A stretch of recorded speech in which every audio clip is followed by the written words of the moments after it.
Hello friends, welcome to my channel Nagin Group of Education. Today we are discussing about the concept of polarity of bonds.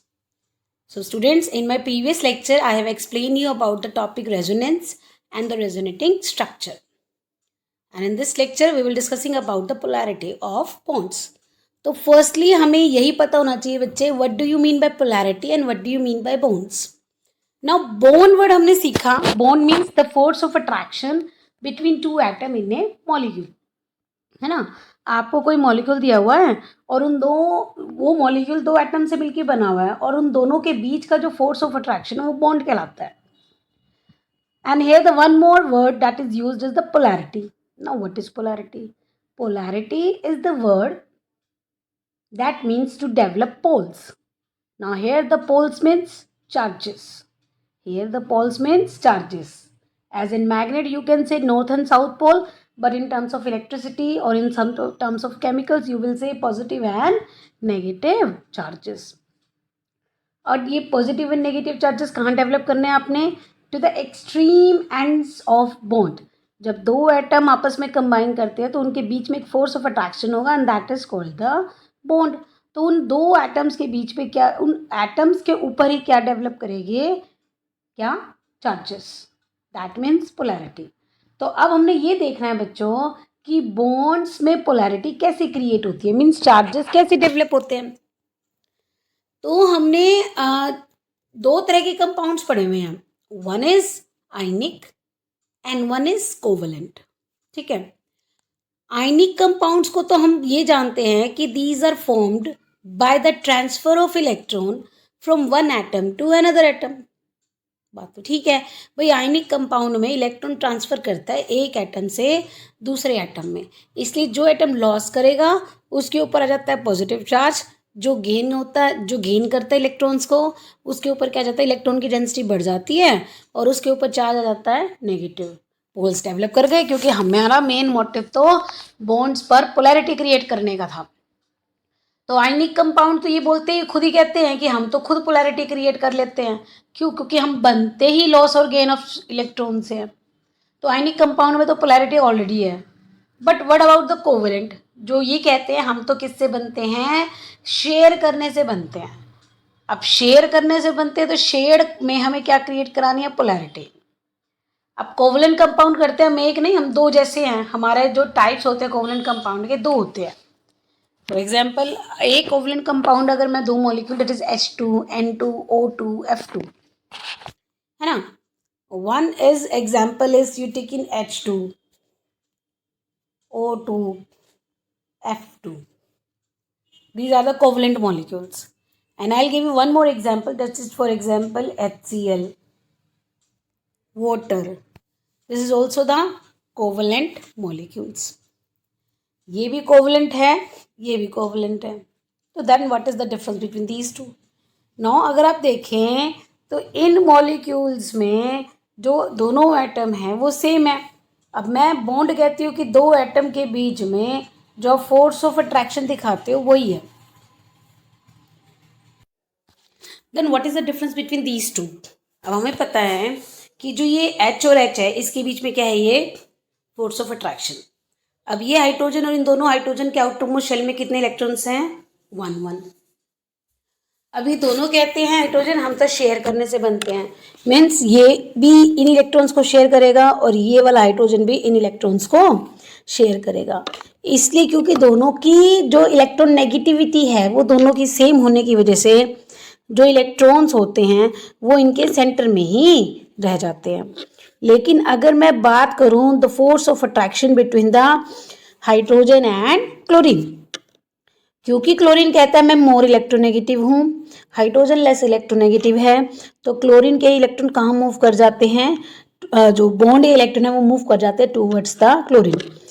इसलिए chlorine पर charge electron की density बढ़ने लग जाती है, इसलिए ऊपर चार्ज आ जाता है पार्शियल नेगेटिव, जबकि इसके ऊपर डिक्रीज हो जाती है इसलिए चार्ज आ जाता है partial positive. So in covalent compound you also cause the polarity due to the electron negativity difference. Due to the electron negativity difference.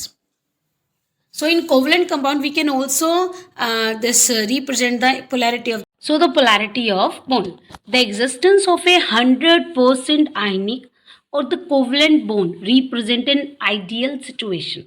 अगर हम ये कहें ना कि 100% अगर कोई कंपाउंड है भाई, वो उसके अंदर जो बॉन्ड है वो आयनिक बॉन्ड है, या मुझे ऐसा कंपाउंड दिया गया जिसके अंदर बॉन्ड कौन सा है, कोवलेंट बॉन्ड है, ठीक है, और अगर वो 100% आयनिक है और 100% कोवलेंट है, वो एक आइडियल सिचुएशन होती है, ठीक है। लेकिन एक्चुअली में ऐसा होता ही नहीं है, रियलिटी में ऐसा है नहीं, क्योंकि no bond is purely covalent and no bond is purely ionic, ठीक है। इवन इन केस ऑफ अगर आप कोवलेंट बॉन्ड लेते हो, जो दो सिमिलर एटम से बने होते हैं, उनके अंदर भी कुछ ना कुछ आयनिक करेक्टर डेवलप कर जाता है। तो when the covalent bond is formed between two similar atom, जैसे H2, O2, N2, F2, Cl2, इनके बीच में हो जाता है, तो शेयर्ड पेयर ऑफ इलेक्ट्रॉन जो होते हैं वो इक्वली अट्रैक्टेड होते हैं बोथ द एटम, ठीक है ना। ये हाइड्रोजन कहेगा मैं खींचूंगा, तो दूसरा हाइड्रोजन भी कहेगा मैं खींचूंगा, क्यों, क्योंकि वो दोनों के दोनों सेम है, इसलिए दोनों ही एक दूसरे को अट्रैक्ट नहीं कर पाते इलेक्ट्रॉन्स को, इसलिए वो कहाँ रहते हैं, शेयर्ड पेयर ऑफ इलेक्ट्रॉन इनके बॉन्ड के सेंटर में ही रह जाते हैं। As a result, electron pair is situated exactly between two identical nuclei. इसलिए जो इलेक्ट्रॉन पेयर्स होते हैं वो कहाँ रहते हैं, सपोज ये हाइड्रोजन इलेक्ट्रॉन पेयर्स कहाँ रहेंगे, at the centre of the two nuclei. The bonds of formed is called non polar covalent bond. तो इसको हम बोलते हैं, ये जो बॉन्ड बना है ना, इस बॉन्ड को बोलेंगे नॉन पोलर, क्योंकि इसमें पोलैरिटी नहीं आई है, क्योंकि इलेक्ट्रॉन्स जो है वो सेंटर में ही हैं, ठीक है ना। तो इसको बोलते हैं नॉन पोलर कोवलेंट बॉन्ड। और H2O2, N2, F2, Cl2, Br2, इनको बोलते हैं non polar covalent compounds. Now this is the case of the heteronuclear molecules. अब नाउ हेटेरोन्यूक्लियर का मतलब जिसमें दो डिफरेंट एटम हो, होमोन्यूक्लियर का मतलब जिसमें सेम हो। अब हमने हेटेरोन्यूक्लियर, फॉर एग्जांपल HCl, H2O, ठीक है। Like HF, the shared electrons pair between two atom get displaced. जो शेयर्ड पेयर ऑफ इलेक्ट्रॉन्स होते हैं ना बॉन्ड के, वो डिस्प्लेस कर जाते हैं। कहाँ डिस्प्लेस कर जाते हैं, towards the more electronegative element. अब HF में कहाँ मूव करेंगे, टूवर्ड्स द फ्लोरीन। क्यों, क्योंकि since the electronegativity of the fluorine is far greater than the hydrogen. तो जो रिजल्टेंट कोवलेंट कंपाउंड तैयार होएगा और जो बॉन्ड तैयार होएगा उसको बोलते हैं हम पोलर कोवलेंट बॉन्ड, और कंपाउंड्स को बोलेंगे पोलर कोवलेंट कंपाउंड्स। और जो पोलर कोवलेंट कंपाउंड्स होते हैं उन्हीं के अंदर क्या क्रिएट होती है, पोलैरिटी, ठीक है। अब फॉर एग्जांपल हमने HCl का लिया था। जब मैं HCl की बात करती हूँ, HCl इलेक्ट्रॉन को अपनी तरफ खींच लेता है क्योंकि इसकी इलेक्ट्रोनेगेटिविटी ज़्यादा है, इसलिए इसके ऊपर इलेक्ट्रॉन की डेंसिटी बढ़ जाती है, जिससे हम रिप्रेजेंट करेंगे पार्शियल नेगेटिव। हाइड्रोजन पे कम हो जाती है, इसको रिप्रेजेंट करेंगे पार्शियल पॉजिटिव। तो नाउ बच्चों, what is the meaning of this partial word, you have to know that what is the meaning. Now जब भी कोई एटम इलेक्ट्रॉन लॉस या गेन करता है, उसका मतलब होता है 1.6 into 10⁻⁻19 coulomb charge. This is the charge on electron. एक इलेक्ट्रॉन के ऊपर ये चार्ज होता है। नाउ ये वो चार्ज होता है जब एक इलेक्ट्रॉन ट्रांसफर करता है from one atom to another atom, ठीक है। जब वो पूरी तरह से ट्रांसफर करेगा तो इतना चार्ज बढ़ेगा तो बढ़ जाएगा, और डिक्रीज होएगा तो वो डिक्रीज हो जाए, क्योंकि यही चार्ज इलेक्ट्रॉन का है और यही चार्ज किसका है, प्रोटॉन्स का है। Now partial here words mean charge तो डेवलप हुआ है लेकिन not equal to 1.6 into 10⁻⁻19, lesser than this value, ठीक है भाई। इलेक्ट्रॉन मूव तो कर रहे हैं, डिस्प्लेस तो हो रहे हैं मोर इलेक्ट्रोनेगेटिव की तरफ, लेकिन पूरा तो नहीं गया ना, पूरा जाता है तो हम बोलेंगे 1.6 10⁻⁻19 कूलम। और अगर वो पूरी तरह से नहीं जा रहा है, क्योंकि वो अगर पूरी तरह से जाता तो आयनिक होता, लेकिन ये कैसे कंपाउंड्स है, कोवलेंट है, इसलिए पूरा नहीं जा रहा है, इसलिए अब चार्ज क्या लिखेंगे, 1.6 into 10⁻⁻19 coulomb, lesser than this value. Clear. Now as at, अब इसका मतलब पोलैरिटी क्रिएट हो गई, एक एटम पे नेगेटिव चार्ज आ गया और एक पे क्या आ गया, पॉजिटिव चार्ज। और जब इन पे पोलैरिटी क्रिएट होती है तो हम उससे कैसे कैलकुलेट करते हैं, बाय द डायपोल मूवमेंट। कैसे बताएंगे, डायपोल मूवमेंट, ठीक है। अब what is the dipole movement, now dipole movement represented by mu. Now dipole movement क्या होता है, product of charges and the distance between the charges. तो डायपोल मोमेंट को हम कैसे डिफाइन करेंगे? Defined as the product of magnitude of charge. Product है, multiplication है किसकी? चार्ज की, and the distance between the centre of positive and negative charges, जिसको हम किससे रिप्रेजेंट करेंगे? Mu. So here the formula dipole moment is equal to charge multiplied by distance of separation. Now dipole moment usually expressed in Dabia. Dipole की unit क्या होती है? dipole moment की unit क्या होती है? Dabia. Dipole moment की unit क्या होती है? Dabia. And conversion factor is 1D. अब conversion करो तो 1 Dabia is equal to 3.3 10 to the power minus 30 coulomb metre. तो यहाँ पे जो आपका C रिप्रेजेंट हो रहा है दैट इज कूलम, m है distance, that will be in the metre. Now अब हमें पता चला कि जो डायपोल मोमेंट है वो एक वेक्टर क्वांटिटी है। नाउ व्हाट वेक्टर क्वांटिटी कैसे? क्योंकि हमें मैग्नीट्यूड भी दे रहा है और साथ में क्या बता रहा है? डायरेक्शन। अब डायरेक्शन कैसे? क्योंकि हमें पता है कि इलेक्ट्रॉन कहाँ से किस तरफ मूव करेगा, है ना, और उसको हम रिप्रेजेंट करेंगे लाइक दिस एरो। ठीक है, नाउ ये एरो वहां पे होगा towards the more electronegative elements की तरफ, और ये जो होगा towards the less electronegative element के साथ। This is called the closed arrow. This is called the closed arrow. Now अगर इन केस ऑफ HF की बात करें, सी दिस HF मॉलिक्यूल, अगर मैं HF की बात करूं तो hydrogen, force of attraction that is bond fluorine. Now क्योंकि फ्लोरीन मोर इलेक्ट्रोनेगेटिव है तो इलेक्ट्रॉन मूव कर जाएगा टूवर्ड्स द फ्लोरीन, और ये उसका closed. Now Lewis dot structure में तो जहां पर भी हेड आप दिखाओगे इसका मतलब इलेक्ट्रॉन वहीं मूव कर रहा है। तो this arrow symbolizes the direction of the shift of electron density. ये एरो में क्या सिखाएगा? कि इलेक्ट्रॉन की डेंसिटी शिफ्ट कर रही है एक ही मॉलिक्यूल में, and not that the direction is closed arrow is opposite to the conventional direction of the dipole vector moment vector. Now next is Peter Dabia. Peter Dabia is the scientist, just Dutch chemist who got the Nobel Prize for the X-ray diffraction and the dipole moments. जो magnitude है dipole moments का जो डैबिया में बताया गया है, तो इसलिए उसको इन्हीं के ऑनर पे इसका नाम दिया हुआ है। इस यूनिट का नाम जो डायपोल मोमेंट का यूनिट का नाम है वो इन्हीं के ऑनर में दिया हुआ है, that is called the डैबिया।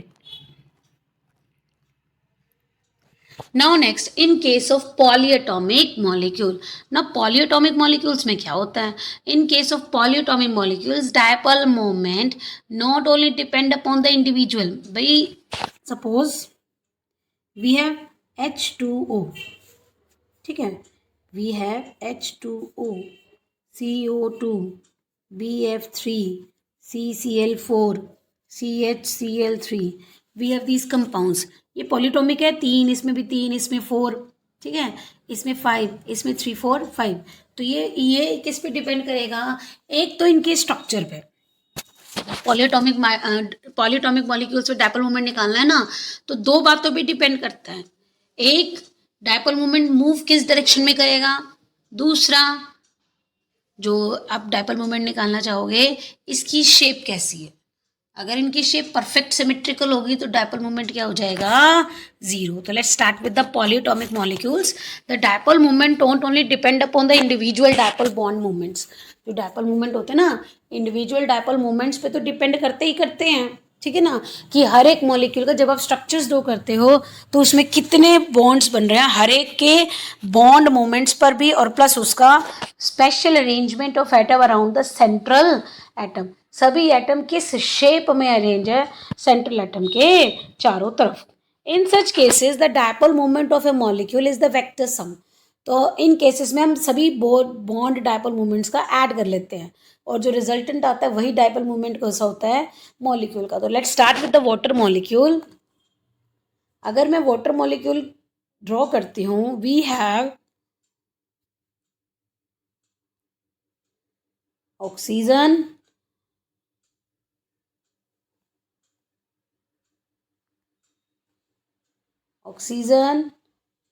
hydrogen, hydrogen. This is the structure of water.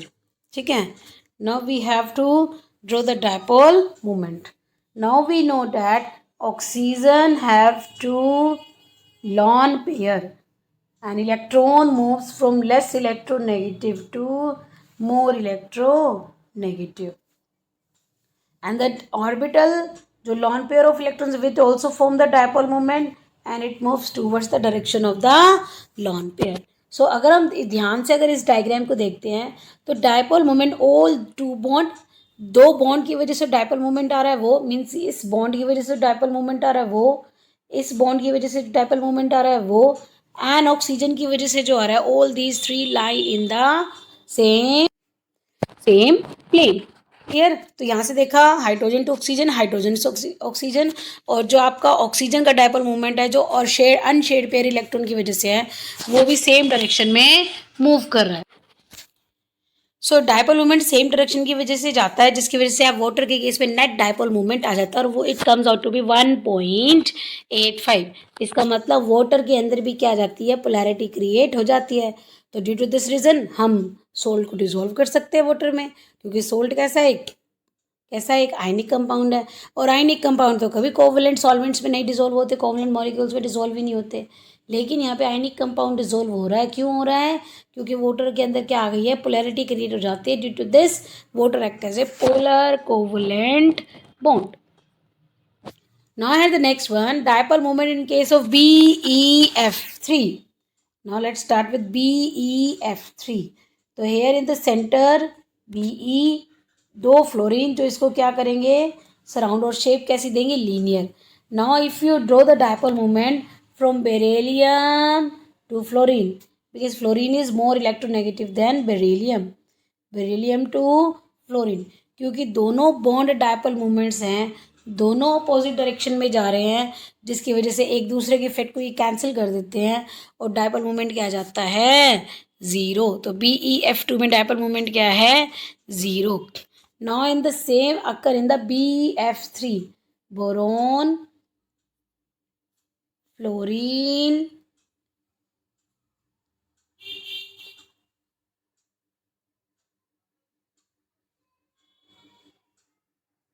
BeF3, boron, fluorine, fluorine. Now the dipole moments from boron to fluorine, boron to fluorine, boron to fluorine. If you see the three bond and each bond contribute in the dipole moment, when net two dipole bond dipole moment, जो दो dipole moment का जो net movement आता है, वो dipole moment आता है, वो equal होता है थर्ड वन के, इसलिए एक दूसरे के कैंसिल को इफेक्ट्स को ही कैंसिल आउट कर देते हैं. ठीक है. So in BeF3 the dipole movement is zero. BeF3 में भी डायपोल मूवमेंट क्या है, zero. Through the BeF bond are oriented at 120 degree, लेकिन वो एक दूसरे से कैसे ओरिएंटेड है, 120 डिग्री के angle. The three bond movements are the net sum of zero as resultant of any two, क्योंकि अगर आप किसी भी दो के डायपोल मूवमेंट्स को इक्वल करते हो ना, ऐड करते हो, विच इज इक्वल और अपोजिट, which is equal and opposite to the third one, इसलिए क्या जाता है, dipole movement zero. Now in case of interesting the case ammonia and NF3 molecule, NH3 and NF3 molecule. अब अगर हम इन दोनों की बात करें ना, तो हमने एक चीज़ सीखी डायपोल मूवमेंट निकालने के लिए, जितना ज़्यादा इलेक्ट्रोनेगेटिव एलिमेंट होगा ना उतना ज़्यादा डायपोल मूवमेंट क्रिएट कराएगा. तो जब हमने देखा कि NF3 के केस में fluorine is more electronegative then nitrogen, जब फ्लोरीन मोर इलेक्ट्रोनेगेटिव है नाइट्रोजन से, तो इसका मतलब इसका डायपोल मूवमेंट भी कैसा होना चाहिए, ज़्यादा होना चाहिए, due to the more electronegative. Now अब अगर हम देखें, अगर इन केस ऑफ NH3 देखें, तो क्योंकि नाइट्रोजन मोर इलेक्ट्रोनेगेटिव है हाइड्रोजन से, तो ज़्यादा इलेक्ट्रोनेगेटिव डिफरेंस नहीं आएगा, इसलिए अमोनिया में तो डायपोल मूवमेंट कम होना चाहिए और NF3 में डायपोल मूवमेंट कैसा होना चाहिए, ज़्यादा. बट रियलिटी देखिए एक्चुअली में ऐसा होता ही नहीं है, और instead they have the both same structure. If you see the structure of NH3 and ammonia, this is the structure of NH3, pyramid shape with one lone pair on the nitrogen, and this is the structure of NF3.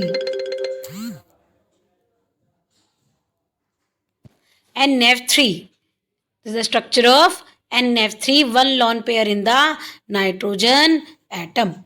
Now if you see this NH3, the bond pair moves in from low electronegative to high, yani hydrogen to nitrogen. This bond is from hydrogen to nitrogen. This bond also dipole moment hydrogen to nitrogen, and orbital dipole moment is in this direction. तो ये सारे एक direction में जा रहे हैं, इसलिए overall dipole moment क्या हो जाता है, ग्रेटर देन आ जाता है. लेकिन NF3 के केस में देखें, 3 dipole moments, bond dipole moments are in the opposite direction, and 1 electron pair dipole moment, जो लॉन पेयर डाइपोल मोमेंट्स है, वो किस में जाता है, ओनली सिंगल डायरेक्शन में मूव करता है. जिसकी वजह से क्या हो जाएगा, NF3 का तो डाइपोल मोमेंट इंक्रीज कर जाता है, लेकिन NH3 का डाइपोल मोमेंट क्या हो जाता है, डिक्रीज हो जाता है.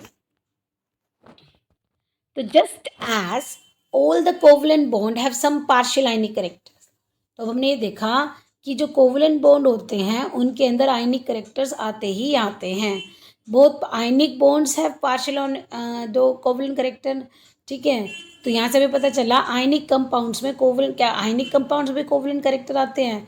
The partial covalent character of the ionic compound was discussed by Fajan. अगर आप किसी आयनिक कंपाउंड में कोवलेंट करेक्टर लाओगे, वो कौन डिस्कस करेंगे, बाय फिजान रूल. तो let's see the what are Fajan rules. Fajan कहते हैं smaller the size of cation and the larger the size of anion, both can form polarizability and both can show the covalent characters in ionic compound. So the greater the charge on the cation and the greater the covalent character. ठीक है बच्चे, Fazan rule क्या कहता है, जितना ज़्यादा कीटायन पर charge होगा उतना ज़्यादा कोवलेंट करेक्टर आएगा किसके अंदर, आयनिक कंपाउंड्स के अंदर. So we're taking the example. So your first example is this: smaller the size of cation, smaller the size of the cation and the larger the size of the anion, greater क्या हो जाएगी, covalent character. Now suppose I have NaCl and I have LiCl, sodium chloride and lithium chloride. तो अगर आपसे question, both are the ionic compound, because both one is metal one is non metal, तो that means both are ionic compounds. But covalent character किस में ज़्यादा है, वो कहते हैं जितना छोटा साइज कीटायन का हो, है ना. तो अब हम देखते हैं लिथियम, और लिथियम के नीचे क्या आता है आपका, सोडियम. तो लिथियम और सोडियम में सोडियम का साइज कैसा है, बड़ा है, और लिथियम का साइज कैसा है, छोटा, क्योंकि डाउन द ग्रुप साइज बढ़ता चला जाता है. तो लिथियम, उसके नीचे क्या है आपका, मेंबर फर्स्ट फैमिली में सोडियम, सोडियम के नीचे दैट विल बी पोटेशियम. ठीक है ना, रुबिडियम, सीजियम. ठीक है, तो यहाँ से हमें पता चला डाउन द ग्रुप जाएंगे साइज बड़ा चला जाएगा, और जब वो कहता है कीटायन का साइज कितना होना चाहिए, छोटा, तो यहाँ से हमें पता चला लिथियम और सोडियम में लिथियम का साइज छोटा है, तो इसके अंदर ज़्यादा कोवलेंट करेक्टर आएगा.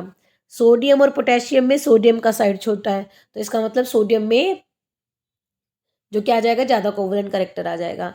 इसका मतलब lithium chloride is covalent compound as compare to the sodium chloride. Lithium chloride में कोवलेंट करेक्टर ज़्यादा है as compare to sodium chloride. Now second examples में वो क्या कहता है, सेकेंड रूल में, greater the charge on the cation. Suppose I have again two examples, one is NaCl and one is calcium chloride. Which one has more covalent characters? You have this question that कि out of NaCl, sodium chloride and calcium chloride, which one is has more covalent character? If you see this, in this sodium has +1 charge, but in this calcium has +2 charge. So greater the charge on the cation, stronger will be the covalent character. So in case of lithium, sodium chloride, and in case of calcium chloride, so calcium chloride has the more covalent character rather than the sodium chloride. And one more example, that is AlCl3. So in AlCl3, aluminium has +3 charge. तो सबसे ज़्यादा character किसके अंदर आ गया, aluminium chloride, then calcium chloride, then sodium chloride. Now here the third example is, for a cation of the same size and the charge than one, the electronic configuration.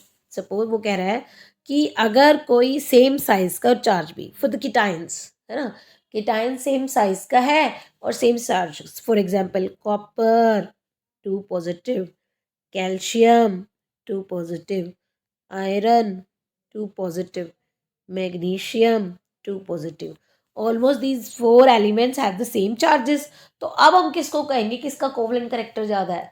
तो यहाँ से हम देखेंगे कि कोई भी केटायन जिसकी कॉन्फ़िगरेशन क्या हो, n-1d ns0, n-1d9 ns0 means last electron किस में एंटर करता हो, डी शेल में, 3d शेल में, 4d में लास्ट इलेक्ट्रॉन किस में एंटर करेगा, डी शेल में। कहने का मतलब है डी ब्लॉक एलिमेंट्स, अगर कोई कंपाउंड ऐसा है जिसमें कीटायन कौन सा है, डी ब्लॉक एलिमेंट का कीटायन है, तो क्योंकि वो न्यूक्लियस के पास होता है तो इसका मतलब न्यूक्लियस का फोर्स ऑफ अट्रैक्शन उसमें ज़्यादा पाएगा, इसलिए उसका कोवलेंट करेक्टर्स भी ज़्यादा होता है। तो out of this calcium and copper, copper has more covalent character. Out of this iron and magnesium, iron has more covalent character. So here the cation polarizes the anion. cation क्या करेगा, polarize करेगा anion, pulling the electron charge towards itself. अब कैसे, small size का cation, large size का अनायन, ठीक है। तो अब ये क्या करते हैं, स्मॉल साइज का कीटायन क्या करेगा कि electronic charge towards itself and thereby increasing the electronic charge between the two. तो वो क्या कहता है, एक स्मॉल साइज का कीटायन एक लार्ज साइज के अनायन के इलेक्ट्रॉन को अपनी तरफ खींचता है, जिसकी वजह से पॉजिटिव पर इलेक्ट्रॉन की डेंसिटी, जो पॉजिटिव चार्ज थोड़ा कम होने लग जाता है और इधर नेगेटिव चार्ज थोड़ा कम होने लग जाता है। तो ड्यू टू दिस इलेक्ट्रॉन की डेंसिटी क्योंकि अब ट्रांसफर होने लग गई है इलेक्ट्रॉनिक चार्ज, तो this is precisely what happen in covalent bond building, क्योंकि अब ये देखो शेयरिंग होने लगी है, फोर्स ऑफ अट्रैक्शन क्रिएट हो रहा है।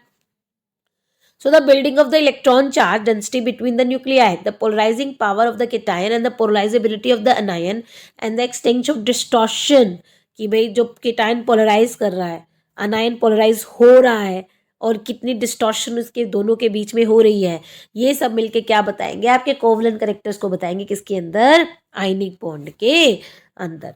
So on the basis of those factors, now we will doing one more most important theory that is called the valence shell electron pair repulsion theory, Vesper theory. Now Vesper theory generally बच्चे हमें क्या सिखाती है, देखो इसका पहले तो नाम पढ़ते हैं, valence shell. Now what is valence shell? The shell which is the outermost one and having the electron inside it. तो वैलेंस शेल इलेक्ट्रॉन मीन्स वो इलेक्ट्रॉन जो आउटर मोस्ट शेल में सबसे जो उस आउटर मोस्ट शेल में होंगे। Pair, electrons pair है। रिपल्शन, जो एक दूसरे को क्या करेंगे, रिपेल करेंगे। कहने का मतलब है कि जो इलेक्ट्रॉन प्रेजेंट होंगे आउटर मोस्ट शेल में उनमें क्या होगी, रिपल्शन होगी, और वही डिसाइड करेंगे एक पर्टिकुलर मॉलिक्यूल की क्या शेप हो सकती है। As already explain, Lewis concept is unable to explain the shape of molecule. जो लेविस के कंसेप्ट होते हैं वो मॉलिक्यूल्स को नहीं एक्सप्लेन कर, जो आपने लेविस के कंसेप्ट पढ़े कि वो मॉलिक्यूल की शेप को एक्सप्लेन नहीं करते हैं, बट एक सिंपल आपको प्रोवाइड करते हैं एक idea to predict the shape of the molecule. तो आगे चल के एक साइंटिस्ट आए थे सिडविक, कौन आए थे, सिडविक एंड पोवेल, जिन्होंने हमें क्या दी थी, थियरी। तो Sidgwick and Powell in 1940 proposed a simple theory based on the repulsive interaction of the electron pair. Electron pair के बीच में जो रिपल्शन क्रिएट होती है और वो इलेक्ट्रॉन किसके हैं, वैलेंस शेल के, उसको जो है सिडविक एंड पोवेल ने प्रपोज किया था, लेकिन इसको डेवलप्ड एंड रीडिफाइन किसने किया था, नायहोम एंड ग्लिप्सी ने। क्लियर। तो ना अब हम देखते हैं क्या मेजर पोस्टुलेट्स हैं, the main postulates of VSEPR theory. VSEPR theory के मेन जो मेन बात वो हमें बताना चाह रहे हैं वो, तो point number 1, shape of a molecule depend upon, जो मॉलिक्यूल की शेप होती है वो किस पर डिपेंड करती है, number of valence shell electrons pair. Shape of the molecule किस पे डिपेंड करेगी, number of valence shell electron pair around the central atom, ठीक है, तो पहला पेयर क्या कहता है, फर्स्ट पॉइंट,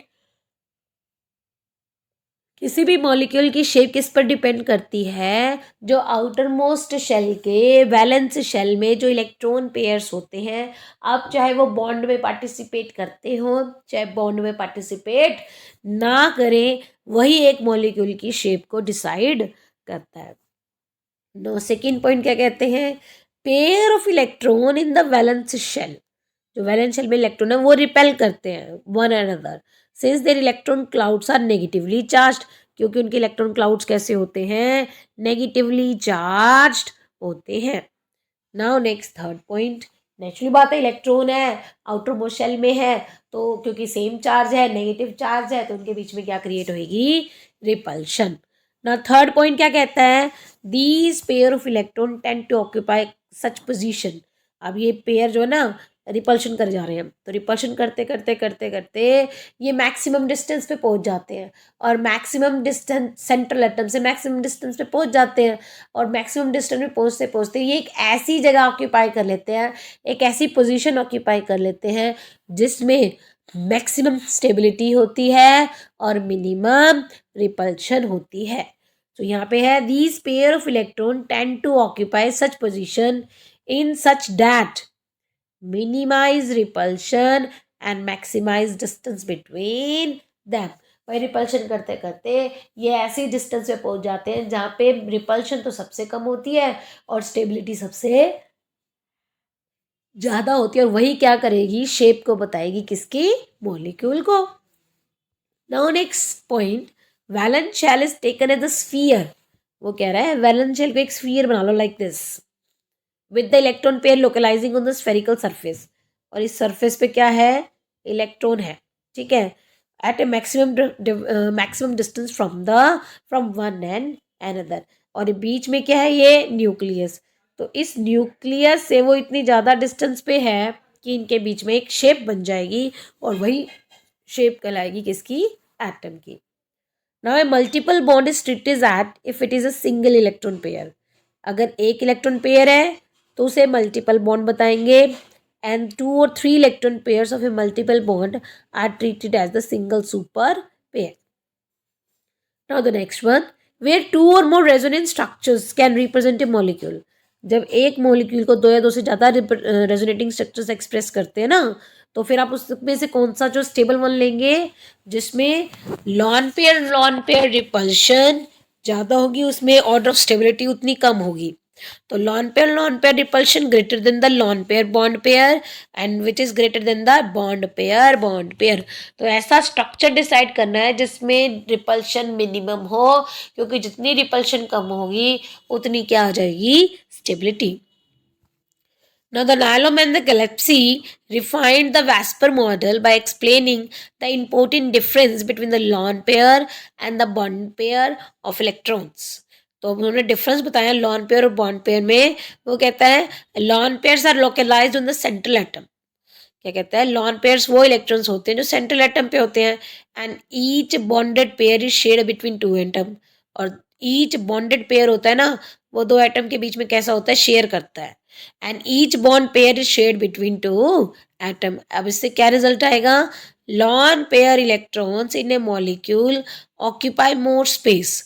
जो लॉन पेयर इलेक्ट्रॉन होते हैं मॉलिक्यूल में, वो ज़्यादा स्पेस ऑक्यूपाई करते हैं as compare to the bonding pair of electrons. तो this result in the greater repulsion between two lone pairs of electrons, जिसके बीच में उनमें रिपल्शन ज़्यादा आ जाती है, ठीक है, as compare to lone pair bond pair and the bond pair repulsion. तो जो जितनी रिपल्शन कम होगी वही मॉलिक्यूल की सिमेट्री को या स्टेबिलिटी को एक्सप्लेन करता है। तो repulsive effect result in deviation from idealized shape and alternation in the bond angle in molecules। तो ये रिपल्शन है, वही मॉलिक्यूल के शेप को लेके आएगी, आइडियलाइज शेप बताएगी और बॉन्ड एंगल्स भी डिसाइड करेगी। Now the for the prediction of the geometry shape, अगर आपको ज्योमेट्री की शेप प्रिडिक्ट करनी है ना, आपने वेस्पर थियरी से क्या करना है, ज्योमेट्री की शेप प्रिडिक्ट करनी है, तो इसको डिवाइड कन्वीनियंट है कि हम कैटेगराइज कर दें। कैसे, एक मॉलिक्यूल में हम दो पार्ट्स में, वेस्पर थियरी पढ़नी है तो हम दो पार्ट्स करते हैं। एक तो ऐसा जिस पे लॉन पेयर ऑफ होते ही नहीं है, ठीक है। एक तो मॉलिक्यूल्स ऐसे होते हैं जिस पे लॉन पेयर ऑफ इलेक्ट्रॉन्स होते ही नहीं है, और एक ऐसे होते हैं जिस पे लॉन पेयर ऑफ इलेक्ट्रॉन्स एक एक से ज़्यादा पेयर्स में होते हैं। तो जनरली हमने अपनी वेस्पर थियरी को दो पार्ट्स में डिवाइड कर देना है। एक बार तो हम ऐसा लेंगे जिसके पास लॉन पेयर नहीं होते हैं, और जिसके पास लॉन पेयर नहीं होते हैं तो शेप सिमेट्रिकल होती है, ठीक है। जिसके पास लॉन पेयर नहीं होती तो शेप कैसी होती है, सिमेट्रिकल शेप होती है। तो एक पर्टिकुलर मॉलिक्यूल की जो शेप होनी चाहिए वो होगी। लेकिन अगर उसके पास लॉन पेयर ऑफ इलेक्ट्रॉन्स है तो एक टिपिकल मॉलिक्यूल की जो शेप होती है उसके अंदर क्या जाती है, डिस्टॉर्शन। और डिस्टॉर्शन होने के बाद हम उस शेप को क्या करते हैं, डिसाइड। तो next see, show the arrangement of electrons. आपको क्या करना है, इलेक्ट्रॉन पेयर देखने about the central atom without any lone pair and the geometry of some molecules. जो है अब हमें table 4.7 see this table. So here if you want to see this number of electron pairs means electron pair means दो pair participate करेंगे bond बनाने में। तो इसमें आप एग्जाम्पल लेंगे AB2 type, for example BeCl2। तो अगर आप इसका स्ट्रक्चर देखें, क्योंकि beryllium atomic number 4, so you have 4 electron और 1 क्या करेगा, शेयर किसके साथ, क्लोरीन के साथ। तो अल्टीमेटली आपकी शेप कैसी हो जाएगी, लीनियर। तो यानी अब आपके पास लॉन पेयर रहा नहीं, तो इसका मतलब शेप कैसी हो जाएगी, linear. Now having 3 example BF3 AlCl3। तो एग्जाम्पल इज AB3। तो शेप कैसी होती है, ट्राइएंगुलर। शेप कैसी होती है, triangular. Boron, fluorine, fluorine, fluorine, and with bond angle 120 degree. Boron is also have the lone pair. And if you see this, अगर आप BeCl2 का स्ट्रक्चर्स देखते हैं, क्योंकि बेरिलियम की कॉन्फ़िगरेशन क्या होती है, 1s2 2s2। आउटर शेल में कितने हैं, 2 इलेक्ट्रॉन है, और आपके पास देखो बॉन्ड भी कितने बन रहे हैं, 2 बन रहे हैं, क्योंकि 2 क्लोरीन के साथ, डेट मीन्स इसके पास लॉन पेयर नहीं है। सेम ईयर BF3 के साथ अगर हम देखें, तो अगर हम BF3 के साथ देखें तो बोरोन के आउटर मोशन में इलेक्ट्रॉन कितने पाएंगे, क्योंकि बोरोन का एटॉमिक नंबर क्या है, 5, 1s2 2s2 2p1, यानी 2 और कितने हो जाएंगे आपके 3। आउटर मोशन में कितने इलेक्ट्रॉन है, 3, और कितने फ्लोरीन बन रहे हैं, 3। तो अगर आउटर मोशन में जितने इलेक्ट्रॉन है और सेंट्रल एटम के पास बाहर से आने वाले एटम भी उतने ही है, तो उसके पास लॉन पेयर नहीं होते और शेप सिमेट्रिकल आती है। Now next, methane, structure of methane. क्योंकि सेंट आउट कितने इलेक्ट्रॉन होते हैं कार्बन के आउटर मोस्ट शेल में, 4। हाइड्रोजन कितने लगे पड़े हैं, 4। इसका मतलब शेप कैसी होगी, टेट्राहेड्रल, क्योंकि 4 बॉन्ड इस तरह से अरेंज होते हैं तो शेप कैसी आती है, tetrahedral and with angle 109.5 degree. Same year for the ammonium ions. Next is PCl5। Now phosphorus outermost shell having 5 electrons. phosphorus के outermost shell में कितने होते हैं, 5, and you have 5 chlorine। तो इसका मतलब there will be no bond pair। तो phosphorus के चारों तरफ ये 5 क्लोरीन इस तरह से अरेंज करती हैं जब मिनिमम रिपल्शन आती है, और वो शेप कौन सी आती है तब, ट्राइंगुलर बाई पिरामिडल। शेप कैसी आती है, ट्राइंगुलर बाई पिरामिडल, जिसमें आपके 2 तरह के बॉन्ड बनते हैं like this, phosphorus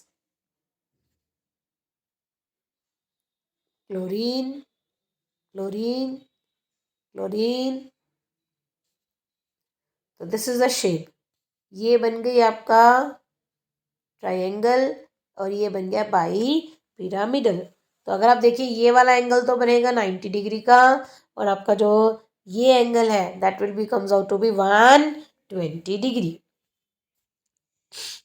now next is 6। Now अगर आप देखें सल्फर SF6, सल्फर के आउटर मोस्ट शेल में 6 इलेक्ट्रॉन्स हैं और 6 ही फ्लोरीन लग रहे हैं। तो शेप कैसी आ जाएगी, octahedral. Each bond angle will be 90 degree. तो ऑक्टाहेड्रल कैसे बनाएंगे? Sulphur, fluorine, fluorine, fluorine, fluorine, fluorine, fluorine. Shape कैसी आती है? ऑक्टाहेड्रल। तो यहाँ से हमें पता चला, अगर आप मॉलिक्यूल को दो पार्ट्स में डिवाइड करोगी तो एक पार्ट ऐसा आएगा जिसमें आपके लॉन पेयर ऑफ इलेक्ट्रॉन्स नहीं होते हैं, और एक पार्ट ऐसा आएगा जिसमें लॉन पेयर ऑफ इलेक्ट्रॉन्स हो जाएंगे। तो without any lone pair of electrons. Now अगर हम देखें, next is and depicted the stable compound AB2। हमें टेबल कौन सी देखी बेटा? AB2, AB3, AB4, AB5, AB6। ये देखा हमने, AB2, 3, 4, 5, 6। Arrangement of electron pairs and the boron atom around the central atom A. तो शेप फर्स्ट, अगर AB2 टाइप है तो शेप कैसी आएगी? लीनियर। AB3 टाइप है तो ट्राइंगुलर बाइपिरामिडल। AB4 है तो टेट्राहेड्रल। AB5 है तो ट्राइंगुलर बाइपिरामिडल। AB6 है तो ऑक्टाहेड्रल। तो इस तरह की अरेंजमेंट लाइक BF3, आप मीथेन, PCl5 में, SF6 में, तो ये हम देख सकते हैं। So if you see this is a linear, this is triangular, tetrahedral, and this one is the PCl5, यानी triangular bipyramidal. So the Vespers theory is able to predict geometry of the large number of molecules. तो VSEPR से तो हम बहुत ज़्यादा molecules की geometry निकाल सकते हैं, specially the compound of the P block element accurately. हम पी ब्लॉक की एक्यूरेटली जो होती है शेप निकाल सकते हैं। It is also quite successful in डिटर्मिंग the geometry quite accurately. ठीक है, सक्सेसफुल क्या है? ज्योमेट्री को निकालना किसकी? Quite accurately, even when the energy difference between, जो एनर्जी डिफरेंसेस आ रहा है between possible structure is very small. So theoretically basis of this Vespers theory regarding the effects of the electron pair repulsion on the molecular shape is not clear and continue. So to be the subject of doubt and discussion. Now I hope you students you got my point. You will understand this concept. अगर आपको मेरा video पसंद आया तो please मेरे video को like कीजिए, share कीजिए एंड सब्सक्राइब कीजिए. Okay, bye bye.